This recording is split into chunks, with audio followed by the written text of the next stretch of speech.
Assalamualaikum warahmatullahi wabarakatuh. Kembali seorang Habib mengeluarkan pernyataan bahwa Indonesia tidak akan merdeka, tidak akan pernah mencapai kedamaian ketika para Habib ini tidak ada. Dan katanya pula saat ini pemerintah yang berkuasa itu berusaha mengubah sejarah yang ada. Padahal kan Habib-habib palsu inilah yang sebenarnya merubah sejarah, berusaha membesarkan kelompok-kelompok Ba'alwi ini di masa lalu dengan merubah fakta-fakta sejarah dan mengubah makam. Si Ba'alawi ini pun mengatakan bahwa katanya perilaku yang berusaha menjauhkan umat dengan Ahlul Bait dari Nabi Muhammad SAW itu adalah perbuatan PKI.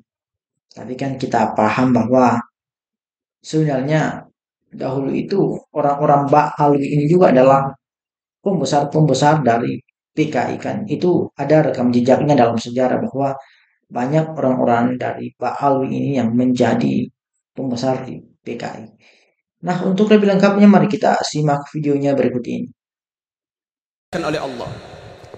Namun yang perlu disampaikan di sini, ketika maraknya keadaan semacam ini menunjukkan bahwasannya sudah ada indikasi-indikasi kebangkitan PKI, saudara.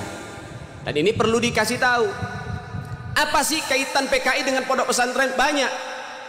Karena target utama PKI itu ya pondok-pondok, saudara.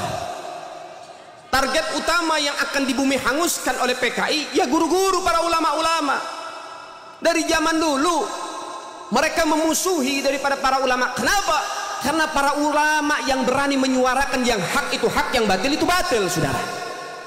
Sehingga nggak sedikit para ulama yang dibantai, pondok pesantren yang dibakar, dan juga santri-santri yang dibunuh dan digorok lehernya oleh PKI, saudara. Dan ini perlu kita pahami baik-baik. Dan PKI itu berusaha untuk memutuskan dan menjauhkan masyarakat dengan para ulama. Itu adalah indikasi-indikasinya. Memutus mata rantai ulama dengan majelisnya, ulama dengan musolahnya, ulama dengan masjidnya, santri dengan gurunya. Itulah indikasi-indikasi PKI. Memutus mata rantai daripada apa? Ahlul Bait dengan umatnya Nabi, sehingga dibikinlah propaganda di mana-mana. Sehingga apa? Miris kita punya hati. Hari demi hari di akhir zaman ini, innalillahi wa inna ilaihi raji'un.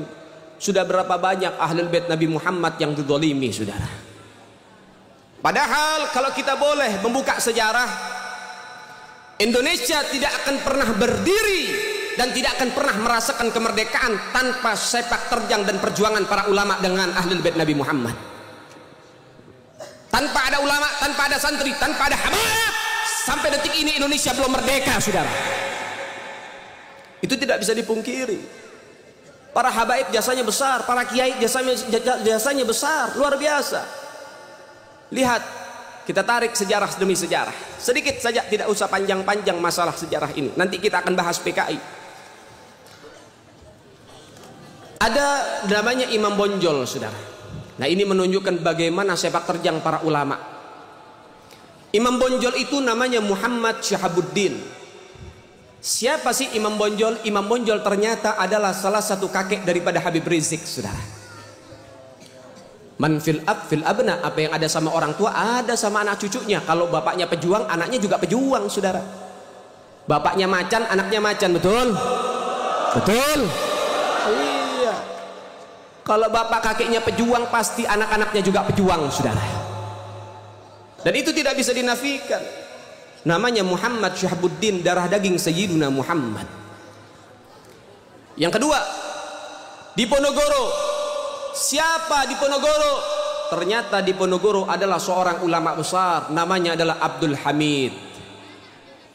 Beliau sosok daripada panglima perang, berusaha berupaya membentengi Indonesia dari penjajahan, saudara, sehingga digelari di Ponorogo.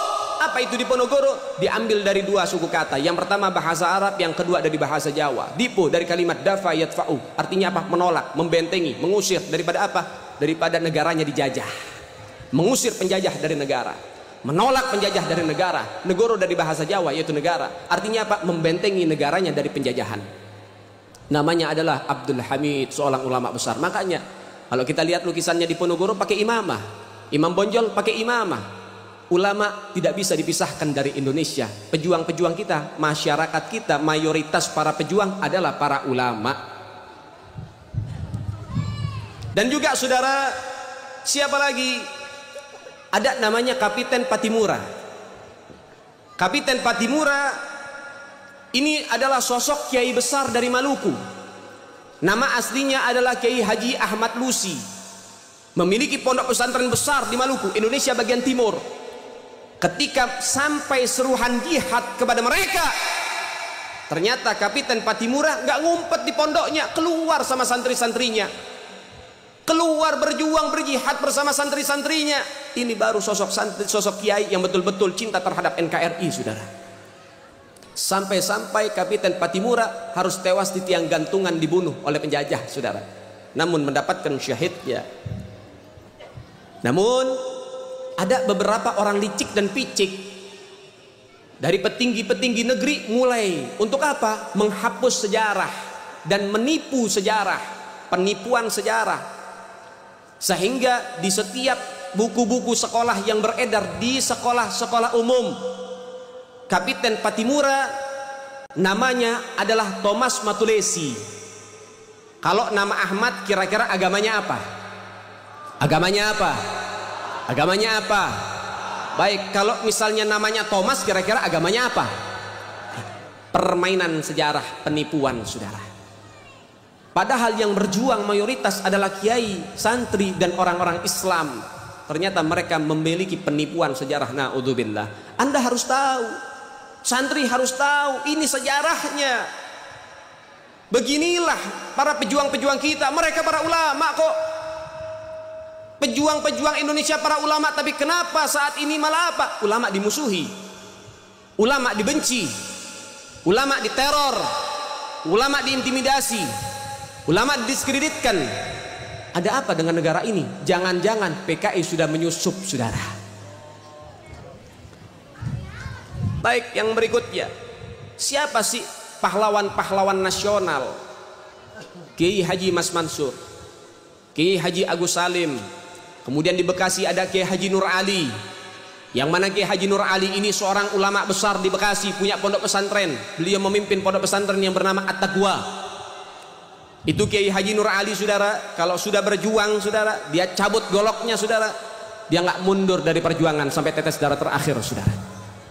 Sempat beliau Kiai Haji Nur Ali di Bekasi, beliau jalan kaki dari Bekasi sampai Jogja untuk ketemu Jenderal Sudirman, menyusut daripada strategi perang, saudara.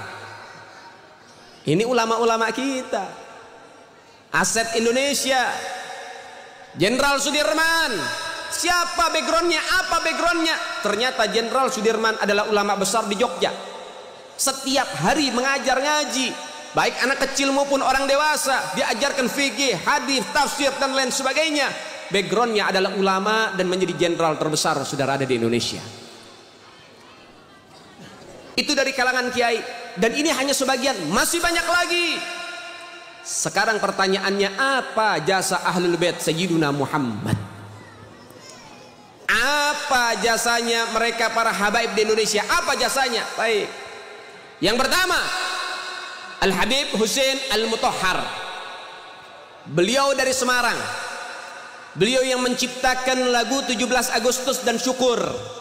Dan beliau adalah bapak pramuka yang menciptakan pramuka, Al-Habib Husain Al-Mutahhar.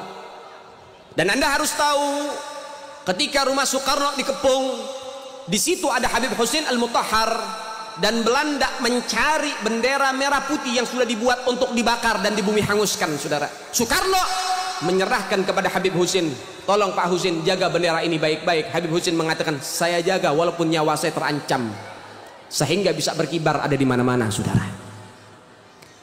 Yang kedua, yaitu daripada Al-Habib Ali bin Abdurrahman Al-Habashi, atau yang dikenal dengan Al-Habib Ali Kuitang. Habib Ali Kuitang ini, Habib Ali Habsyi ini, beliau adalah guru Soekarno. Anda tahu ketika Soekarno membacakan teks proklamasi menunjukkan bahwasannya Indonesia telah merdeka pada hari Jumat 17 Ramadan dan tepat pada tanggal 17 Agustus 1945, Habib Ali Habsyi mengutus beberapa murid-murid beliau untuk mendampingi Soekarno. Dan Anda harus tahu ketika pembacaan teks proklamasi ternyata di sebelah daripada Soekarno, kira-kira 2 orang dari Soekarno ada di depan mendampingi Soekarno.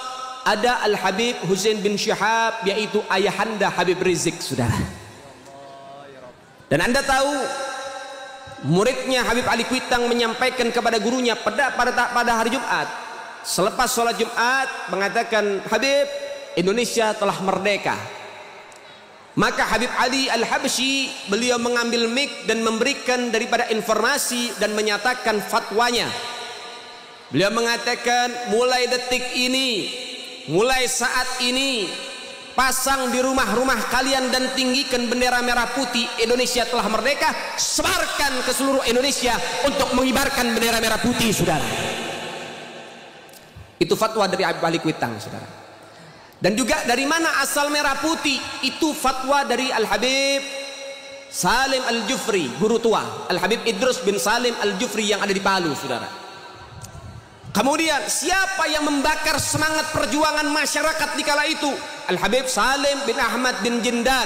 Saya punya kakek, saudara. Beliau keluar masuk penjara dari zaman Belanda, dari zaman Jepang, bahkan diancam hukuman pancung. Tapi Habib Salim Jindan tidak mundur dari barisan perjuangan, saudara, sampai Indonesia mendapatkan kemerdekaannya, saudara. Sampai beliau mengenakan jubah berwarna putih dan dalamnya warnanya merah, karena di kala itu nggak boleh berkibar bendera merah putih. Tapi untuk memberikan semangat kepada masyarakat ketika beliau berorasi, beliau mengebas-ngebaskan jubahnya, memberikan informasi. Untuk apa? Untuk senantiasa setia terhadap NKRI.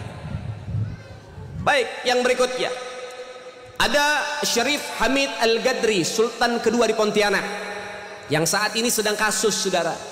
Ya, ada orang nggak punya otak ngomong ngaco, ya, pengkhianat, teriak pengkhianat. Syarif Hamid Al-Gadri inilah yang merancang dan menggambar, yaitu daripada lambang negara Garuda. Kalau misalnya yang dikatakan oleh dia, ini kan dikatakan bahwasannya Syarif Hamid Al-Gadri ini pengkhianat, yang ngomong lebih pengkhianat lagi, lebih bejat lagi, saudara.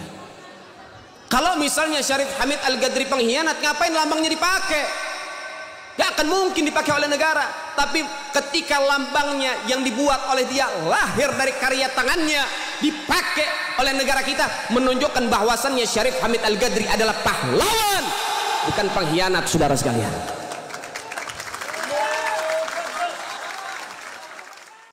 Nah, bisa kita saksikan tadi bagaimana videonya mengenai hal tersebut.